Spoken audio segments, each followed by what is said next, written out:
అయామే మార్గదర్శి పోస్టర్ను విడుదల చేశారు ముఖ్యమంత్రి నారా చంద్రబాబు నాయుడు.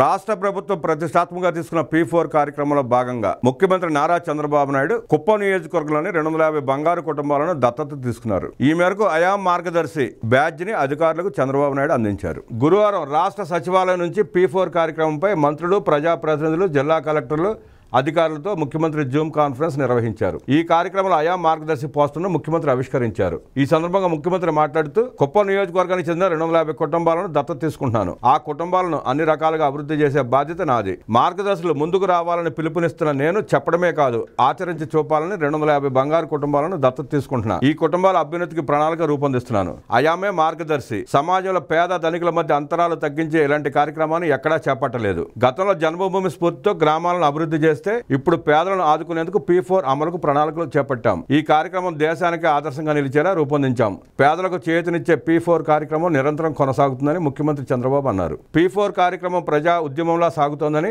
పేద కుటుంబాల సాధికారతే కూటమి ప్రభుత్వ లక్ష్యమన్నారు. దీనిని విజయవంతం చేసేందుకు అత్యుత్తమ విధానాలను అన్ని చోట్ల అమలు చేసి చూడాలని అధికారులకు ముఖ్యమంత్రి సూచించారు. ప్రపంచవ్యాప్తంగా తెలుగు ప్రజలు ఎక్కడున్నా వారందరినీ కార్యక్రమంలో మమేకం చేయాలని నిర్దేశించారు. ప్రవాసాంధ్రులను కూడా భాగస్వామ్యం చేసేందుకు ఏపీ NRT సొసైటీ సాయం తీసుకోవాలన్నారు. అలాగే కార్పొరేట్ సంస్థలు దీనికి కలిసి వచ్చేలా చూడటంతో పాటు వారితో సమన్వయం చేసుకోవాల్సిన బాధ్యత జిల్లాల కలెక్టర్లదని స్పష్టం చేశారు. గ్రామాన్ని యూనిట్గా తీసుకుని ఆ ప్రాంతానికి చెందిన NRIలు, పారిశ్రామికవేత్తలు స్థానిక బంగారు కుటుంబాలను దత్తత తీసుకునేలా చూడాలని సూచించారు. ఒకవేళ స్థానికంగా మార్గదర్శకులు లేకపోతే అప్పుడు స్థానికేతరులను అనుసంధానం చేయాలన్నారు. P4 కార్యక్రమంలో భాగస్వామ్యం అయ్యేందుకు రాష్ట్ర స్థాయిలో దాతలు ముందుకు వస్తే వారిచ్చే నిధుల కోసం కామన్ ఫండ్ ఏర్పాటు చేయాలని, దాని ద్వారా బంగారు కుటుంబాలకు సాయం అందించవచ్చని సీఎం స్పష్టం చేశారు. P4లో భాగంగా బంగారు కుటుంబాలుగా నమోదైన వారు అన్ని రకాలుగా అభివృద్ధి చెందాలి. ఇవాల్టి బంగారు కుటుంబాలు రేపటి మార్గదర్శులుగా ఎదగాలన్నదే నా ఆలోచన. సాయం పొందిన వారే సాయం చేసేందుకు ముందుకు వస్తారు. ఈ కార్యక్రమం పట్ల ప్రజలు అవగాహన కల్పించాలి. దీన్ని విజయవంతంగా అమలు చేయగలిగితే కార్యక్రమం శాశ్వతంగా ఉండిపోతుంది. చాలా మందికి మంచి ఆలోచనలు ఉంటాయి. ఉన్నత శిఖరాలను అధిరోహించాలనే లక్ష్యాలున్న వారు పేదరికం కారణంగా వెనకబడిపోతున్నారు. ఇలాంటి వారికి చేతునిస్తే అద్భుతాలు సృష్టిస్తారు. ఎన్నో కార్యక్రమాలు చేసిన నాకు P4 కార్యక్రమం మనసుకు చాలా దగ్గరగా ఉందని చంద్రబాబు అన్నారు. బంగారు కుటుంబాలుగా నమోదైన వారి అభివృద్ధికి ప్రణాళిక రూపొందిస్తాం. బంగారు కుటుంబాలు అభివృద్ధికి ఏం చేస్తే బాగుంటుంది, వాళ్ళు చేయగలిగే పనులేంటి అనే అంశాలపై ఓ 10 పాయింట్లతో కూడిన సర్వే చేపడుతున్నాం. వీరి అభివృద్ధికి ఏం చేస్తున్నామనే విషయాన్ని వివరించేందుకు ప్రతి బంగారు కుటుంబానికి విజన్ డాక్యుమెంట్ తయారు చేస్తున్నాం. స్వల్ప, మధ్య, దీర్ఘకాలిక ప్రణాళికల ద్వారా వారి అభివృద్ధికి యాక్షన్ ప్లాన్ సిద్ధం చేస్తాం. బంగారు కుటుంబాల స్థితిగతులపై ప్రతి 3 నెలలకు ఒకసారి సమీక్ష చేపట్టాలని సీఎం చంద్రబాబు అన్నారు.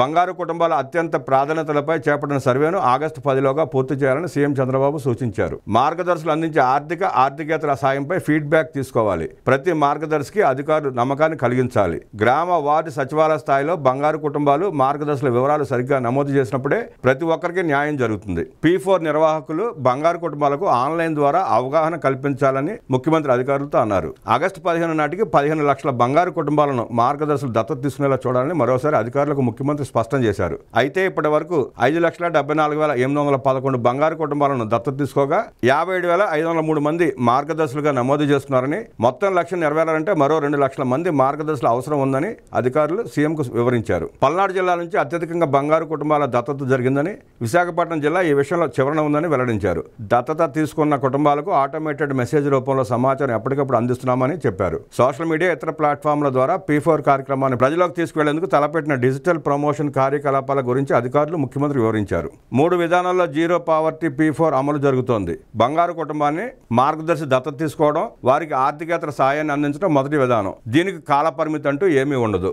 రెండో విధానంలో ఫండ్ ఏ నీడ్, దీని కింద ఎవరైతే ఆర్థిక అవసరాలు ఉంటాయో వారికి నగదు సాయం అందించేలా కార్యాచరణ రూపొందించారు. అయితే దీనికి కాల పరిమితి ఉంటుంది. మూడో విధానంలో గ్రామాలను, మండలాలను దత్తత తీసుకోవడం, ఒక ప్రాంతంలో, ఒక ఊరిలో కమ్యూనిటీ అవసరాలు తీర్చడం, అక్కడ వివిధ అభివృద్ధి సంక్షేమ కార్యక్రమాలు నిర్వహించేలా తీర్చిదిద్దారు. కార్పొరేట్ సంస్థల సామాజిక బాధ్యతను దృష్టిలో పెట్టుకుని ప్రత్యేకించి ఈ మూడో విధానం అమలు చేయాలని నిర్ణయించారు. P4కి భాగస్వాములుగా వ్యవహరిస్తున్న KPMG, మిలాప్, తమ్మడ, భవ్య, బార్గో, ప్రాజెక్ట్ డీప్ సంస్థలు మరింత కీలకంగా వ్యవహరించాలని ముఖ్యమంత్రి స్పష్టం చేశారు. ఒక బంగారు కుటుంబానికి అవసరమైతే ఒకరికి మించి మార్గదర్శక సాయం అందించేలా చూడాలన్నారు. ఆగస్టు 15 నుంచి P4 మొదటి విడత ప్రారంభం ప్రారంభమవుతుంది. ఈ కార్యక్రమాన్ని విజయవంతం చేయడానికి నా దగ్గర నుంచి ఎమ్మెల్యేల వరకు పనిచేయాలి. ప్రభుత్వ ప్రధాన కార్యదర్శి నుంచి క్షేత్రస్థాయి ఉద్యోగం వరకు కృషి చేయాలి. బంగారు కుటుంబాలను మార్గదర్శనం గుర్తించే విషయంలో కొన్ని జిల్లాలు ఇంకా మెరుగ్గా పనిచేయాలి. వచ్చే 15 రోజుల్లో దీనికోసం గ్రామ వార్డు సచివాలయాల స్థాయిలో కసరత్తు చేయాలి. ఎమ్మెల్యేలు ప్రత్యేక శ్రద్ధ పెట్టాలని సీఎం సూచించారు. జూమ్ కాన్ఫరెన్స్ ద్వారా మంత్రులు, ప్రజాప్రతినిధులు, అధికారులతో ముఖ్యమంత్రి చర్చించారు. సీఎం స్ఫూర్తితో తాను కూడా 5 పేద కుటుంబాలను దత్తత తీసుకుంటున్నట్లు